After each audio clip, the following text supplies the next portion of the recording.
জীবনে একজনের জন্য জীবনটাকে তুমি ধ্বংস করে দিতেছো। একজনের ভালোবাসা পাওয়ার জন্য কি না করতেছো।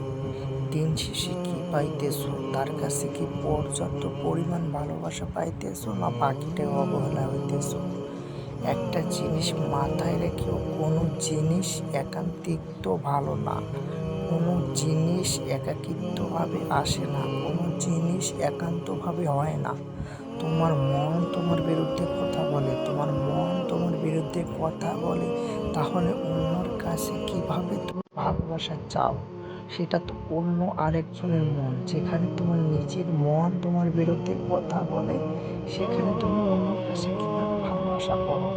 এর জন্য আমাদের প্রত্যেকজনেরই দরকার যে হাতে অনেকগুলো অপশন রাখা।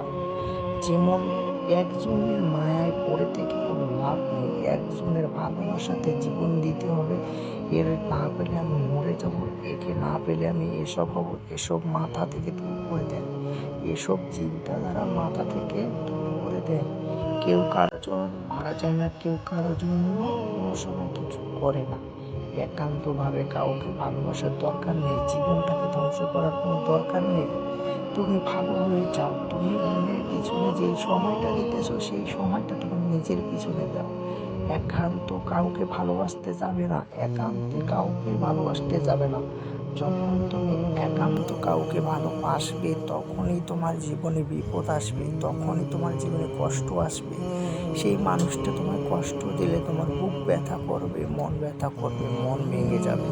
তাহলে কি দরকার আছে মানুষকে এত ভালোবাসার? কি দরকার আছে মানুষের সাথে এত ভালোভাবে কথা বলার? তুমি নিজে ভালো হয়ে চলো, নিজের মনকে বোঝাও, নিজের মনকে সান্ত্বনা দাও। তুমি অবশ্যই সফল